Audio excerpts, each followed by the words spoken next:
And by the way, we haven't talked about this, but the core purpose of sales differentiation is one, which is to win more deals at the prices you want.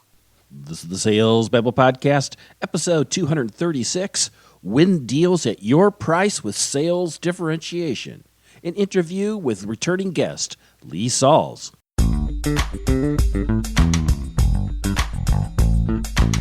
Welcome to Sales Babble, the podcast that shares selling secrets for non-sellers. And now your host, Pat Helmers.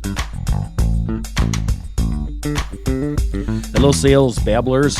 This is Pat Helmers, and today our guest is Lee Sauls, a leading sales management strategist, best-selling author, and CEO of Sales Architects.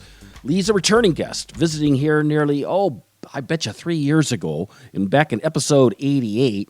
It was about how to differentiate when you're selling a commodity.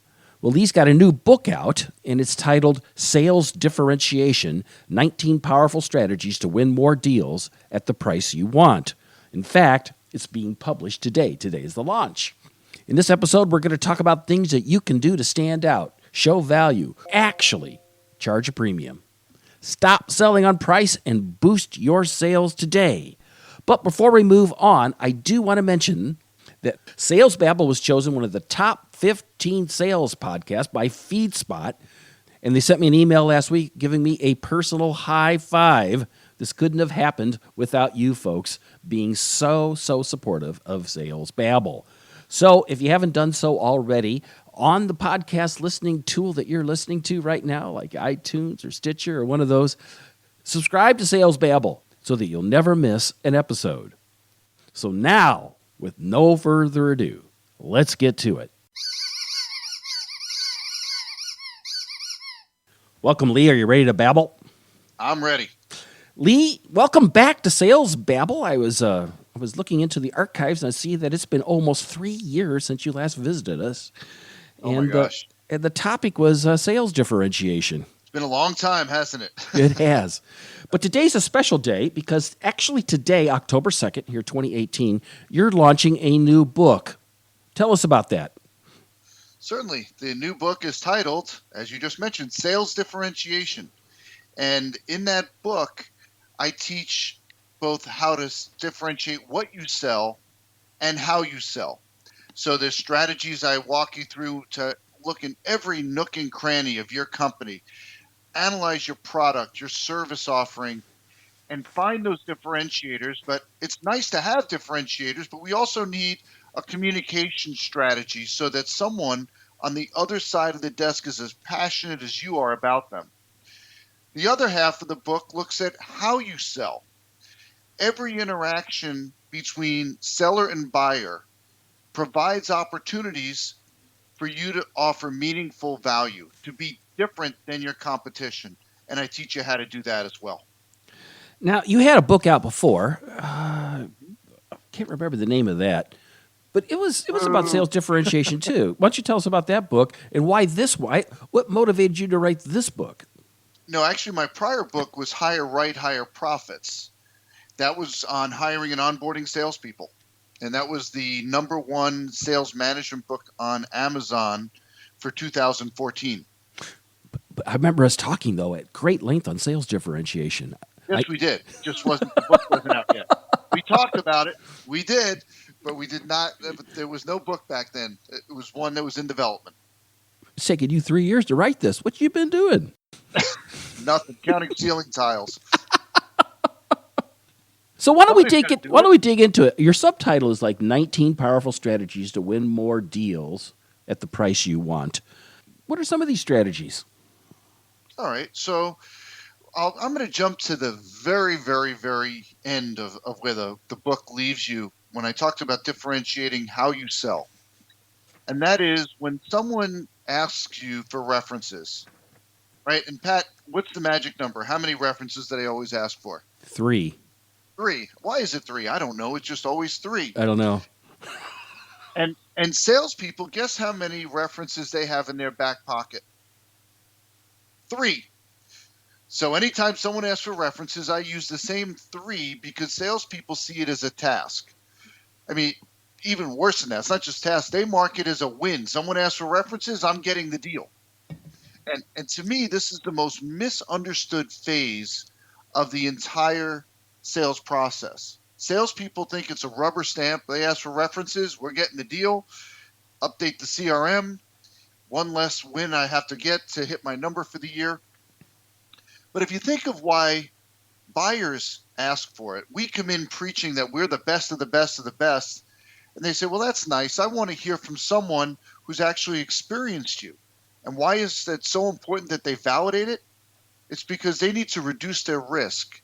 When you make a decision to select a particular supplier, or you're outsourcing for the first time, or you're making a change and your ink is on the contract, you carry with it all the risk. You made the decision. If it goes wrong, your career could be in jeopardy. So now let's compare the two. Salespeople see it as a rubber stamp, and our buyers see it as a critical validation step. So what I teach you in the book is how to take that as going from seeing it as a task to a meaningful interaction where instead of just having 3 references in your portfolio, you build a reference database for yourself of people who can speak to every aspect that someone would want to validate in a reference conversation. And then when they ask you for a reference, you don't just salute and say, no problem, I'll have it to you by 5. You ask 2 questions back. What is it you're hoping to learn in these conversations? And who's going to make the call? And Pat, you know why we do that, right? Because we want to select the right references for the opportunity. I love this. I remember I used to work on a product that was so well loved that I had a list of like 10 references. Mm-hmm. And sometimes I would tell them, here's 10, and you should look at this one, and this one because they're most like you. And so taking it a step further, not only is it misunderstood, but the entire process is undefined. Meaning there's no set structure to a reference conversation. It's very informal. Well, what if we look at that and say, you know what? I'm going to look at this like a game of chess. This is one move in my chess game to get the deal. And I'm not going to leave it unstructured or non-prescribed. I'm going to help both sides have the right conversation so I differentiate myself. So the person that's offered to serve as a reference for you, you're going to let them know that Lee Sauls is calling. Yep. Like you, he's a VP of operations. Yep. And he wants to talk to you about A, B, and C. Then for the other side, while your competitors just say, here's names, titles, and phone numbers, maybe an email address, you're going to give them that, but then you're going to give them a paragraph. And you're going to say, Pat can serve as a reference. Like you, he's in the same role, similar concerns that you had. When you talk with him, be sure to talk with him about A, B, and C and how we address that for him. Now you've helped both sides have the right conversation. What have you shown to your buyer? You've demonstrated that you understand and respect the situation that they're in. Yes. You show that you care. Yes. And you've been in sales a long time like me, and you've seen that when it comes down to everything's tight, everything looks very, very close, that reference interaction could be the difference between winning the deal and not. And by controlling that whole situation from picking the right references to guiding the experience could be that step that gets you over the top. And that's, again, one chapter that teaches you that concept and how to bring that to life. I really like that because, people who give references often are happy to do that because it kind of shows that they're wise people, that they had a problem, they chose, my company, right?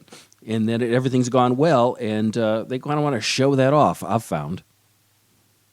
They do, but remember, they don't know how to sell for you. No, they don't, but they can speak to what their problems were, and Yes. and they also speak the secret language probably within that industry that you're Yes. in, and Yes. that has a whole lot more weight than than some sales guy that they don't know very well. Absolutely. But I need your help to coach me Yeah. so I say the right things. Right. And that's the key ingredient in that recipe is coaching both sides so the right conversation takes place. What's another one? You ever talk about anything about how to differentiate in regards to price?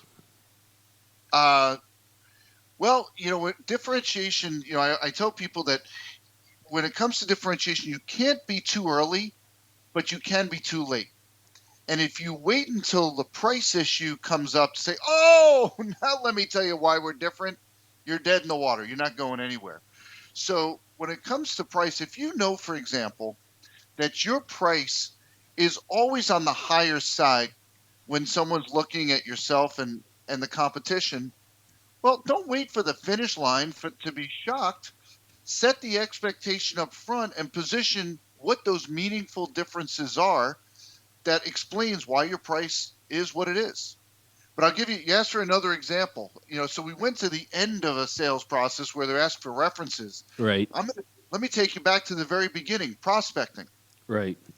So imagine it's 2 a.m. and there's a pounding on your front door. It's the police, and they want to talk with you about a crime Uh-oh. that's recently been committed. Pat, what'd you do? I was here sleeping. I didn't know anything. No, really. Well, they don't randomly pick your home and you for a conversation. They've followed a trail of evidence, put together a crime theory, and that's led them to you for a conversation right now. Right. So you can see where I'm going. Yeah. Right. So you've heard countless people talk about the importance of pre-call planning, but how do you use it in a meaningful way so that when you pick up the phone and you're lucky enough to get that right person, that you're effective and you get the meeting that you desire? I one of my fun questions to ask salespeople, I'll say, who's your biggest competitor? And it's always on the tip of their tongues. They name a particular company. And I said, yeah, it's a good one, but there's one that's bigger. And they think I'm messing with them. They go, oh, you mean the status quo, the old sales trainer game, the status quo, the choice to do nothing. So, well, that's a worthy one too, but there's one that's even more formidable. And you know who that is? No, because I always say doing nothing. Yeah, well, I'll give you this one bigger, and that is every single salesperson, regardless of what they're selling, that's calling the same person you are trying to get a meeting. You're competing for FaceTime, and I don't mean the Facebook technology. Oh, you're competing for time. Yeah. Yeah. They're not going to meet with every salesperson. Right. Right? So you have to have your game tight. And Yeah. the way that you do that is with the sales crime theory, where you do some research, and the spirit is answering this question. Why should they want to have a conversation with you right now? So, for example, if I'll use something very, very basic. Let's say you sell carpeting to companies, and you see that a company has announced an expansion or a relocation or an acquisition. That's the evidence you need that says, there's going to be a change here in flooring. They should want to talk with me right now. And so you would use that information where you read in the business journal, for example, that they just had this acquisition or expansion or what have you. And as part of that, you recognize that they need to address facility, and you can help them with their flooring needs. Gotcha. Right. Did I catch that right? Sales crime theory? Sales crime theory. Yep. So we're taking what the police do in putting together a crime theory. They analyze evidence and develop a crime theory of a whodunit. Well, we're going to put sales on the front end, and the sales crime theory is founded in why should they want to have a conversation with you right now? And as you laughed, prospecting, it's not the most fun thing. And so if you can make it fun and creative for yourself and say, I'm going to go on a quest to figure out why this person should want to have a conversation with me right now. Right. I'll give you some other examples. All right. If you hear your competitor just rolled out a price increase, or you hear a competitor is having quality issues, or someone is new in the role, new executive in the role, they want to make their mark. So all of those represent pieces of evidence that you could use to put together a sales crime theory and answer why should they want to have a conversation with you right now. Reminds me of the old fudding, fear, uncertainty, and doubt. Right. Exactly. Huh. What's another strategy? Well, let's talk about RFPs. Right. Oh, I hate RFPs. I ain't kidding you. What? Boy, I wish I had the time back I squandered on those suckers. Yeah. Well, and if you think about what's the purpose, it's to commoditize whatever it is they're buying. Yeah. And so most salespeople, they hear that and they fold up their sales differentiation tent and they go home and they say, okay, I have to just decide whether or not I'm going to fill out the form. Okay, hang on. Before we move forward, maybe we could explain to the audience what's an RFP. It's a request for proposal, a formal buying process that's run by procurement officers. And the whole reason for it is It's to help commoditize. So if you can imagine a grid where they say, here are the features and functions we're looking for. Here are the places we can buy it. What's the cheapest price? right, and the whole idea is to somehow not like tip the scales in anyone's favor because they like bought you ball tickets or took you out to eat or Right. kickbacks or anything like that. That's exactly right. So another point that I make in the book, there's a question that I ask salespeople, and I've been asking this for years. All industries, all size companies. And the question is this: who knows more about the world of potential solutions in your industry? You or the people you sell to? Oh, you do. Right? And Pat, I've never had a salesperson say, oh, no. The people I sell to know much more than I do about the world of potential solutions. No. Right? So bottom line, Oh. they don't know how to buy your stuff. And we've all had that experience where we read the RFP and you're like, these people are clueless. They're asking all the wrong questions. So if you take that premise and say, this doesn't have to be a lost cause for me to differentiate myself. And the way you do it is this: you write an RFP for whatever it is you sell as if you were the one that was going to procure it. So let's say you sell copiers for a living. Write an RFP for copiers and make it gorgeous so that it could go on the street right at face value. Then when someone says to you, oh, yes, we are going to look at buying this through RFP, your question back to them is, have you already written the RFP? And a lot of times you're going to hear, well, no, we haven't. Have you ever written an RFP for this? No, I haven't. Well, we actually have a tool that our clients find very, very helpful, where we've written an RFP template that has all the key questions you need to ask so you can make an informed, educated decision. Would you like me to email that to you? Sure. Of course they're going to say, sure. Right. Now, here's the deal, Pat. I've had clients take that document and not even change the footer where it says insert your company name here and put it on the street. I've had clients pull questions from it and create their own, and I've had clients not use it at all. But here's the kicker. Whether they used it at face value, pulled questions, or didn't use it at all, I still differentiated myself. I've demonstrated expertise. I've shown care. I've shown respect for the process. And all of those things matter when you're going through this exercise with them. No, this is well worth doing.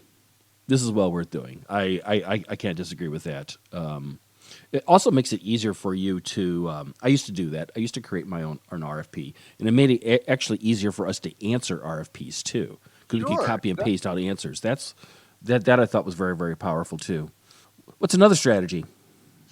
Well, let's talk about the most powerful, irrefutable differentiator. Oh, It's you, the salesperson. Right? When someone selects your company to buy from, you're part of the package. The question is, what value do you personally bring to the buyer, to that experience? yeah.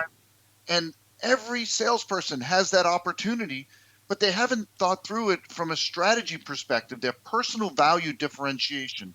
What does it mean that they get me as a part of this? And we've all, when we put our buying hat on, we've all had experiences where we said, I want to work with that salesperson. Something they did, the way they were, information they had, expertise they offered. There was something that said, I want to buy from this person, not somebody else. So part of the experience we talk about using sales differentiation, and by the way, we haven't talked about this, but the core purpose of sales differentiation is one, which is to win more deals at the prices you want. And when we talk about personal value differentiation, that's that last ingredient in the recipe, because we talked about differentiating what you sell, how you sell, and then there's also differentiating you. So, for example, the expertise that you develop and help people make an informed buying decision, keeping them informed of new developments that affect their role relative to your industry. Developing internal relationships. This is a fun one, Pat, and I talk about this in the book. A lot of times, top salespeople are marvelous outside the company, working with prospects and clients, and inside they're a nightmare. They beat up customer service, they beat up operations, they beat up IT, and they think they're helping with their clientele, and they're actually injuring the relationship. See, there was a study done many years ago among CEOs on why they bought from one salesperson versus another.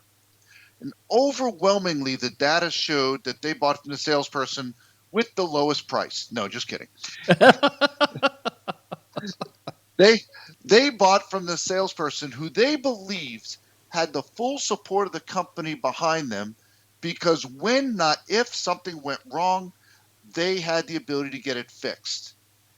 And there's two ways things get done in a company. There's SOPs, standard operating procedures, where it's documented. You do step 1, step 2, step 3. And then there's the relationship procedures, which is, I have a relationship with you in customer service, in operations, in IT, and I need something. And because we have a relationship, SOPs get cast aside and you take care of it. And if you don't have those relationships, you can't take care of your clientele. And if you do, that's something that you talk about with your clients, that if you ever need something, you don't talk in the negative saying if something goes wrong, but if there's ever something we need to do for your account, I have relationships throughout this company to get things done quickly. And that's meaningful. That is meaningful. Yeah. I agree. Before we started the interview, you said that actually your book actually got launched and it's doing well. It's doing great right now. For the Amazon Kindle, it's the #1 sales book. Not bad. And it's not even launched. It's available. Our campaign starts today. Excellent. And you said that there was some kind of bonus that was available. Yeah, so it's really a couple things. Right now, Amazon has a special on the Kindle version of the book. Normally it's $12 and they're selling it for $3.99. I don't know how that works, but hey, take advantage of it. And the hardcover is also on sale. It's normally $25 and I think it's $16. So it's great. And then anyone who purchases the book today, if you go to salesdifferentiation.com, you'll see there's a little bonus flag. If you click on that, fill out that little form, and I'm giving everyone who purchases the book right now access to my Sales Differentiation Minute video series. For 20 weeks, 1 email per week, you'll receive a video where it helps you reinforce or implement the strategies that the book teaches you. And those aren't normally available. Normally that's only for my workshop clients. Right now, it's a $1,500 value, and we're making it available to those who purchase the book today. Awesome. That's awesome. So before we go, we give our listeners a piece of advice they could go and take action on, like this week. What would that be, Lee? This week is, I think, to come back to what we just talked about, is to reflect on the value that you personally bring to bear for your clients. And if you haven't defined it, take the time to build that so that you can win more deals at the prices you want. Love it. Lee, congratulations on your new book. Pat, thanks so much. This is really, Always really fun to babble. terrific news, and I really appreciate you coming and stopping by and babbling with us here on the podcast. I do love to babble. To find links to Lee and to connect with him and find links to his book and the bonus that he mentioned, you can go to the show notes at www.salesbabble.com/236. Got a question? Got a comment? Don't hesitate to reach out and babble me. Go to www.salesbabble.com and click the Babble Me button and leave me a message. Or you can find me on LinkedIn. I am there all the time, too. So until next week, take care and have a highly successful and profitable selling day.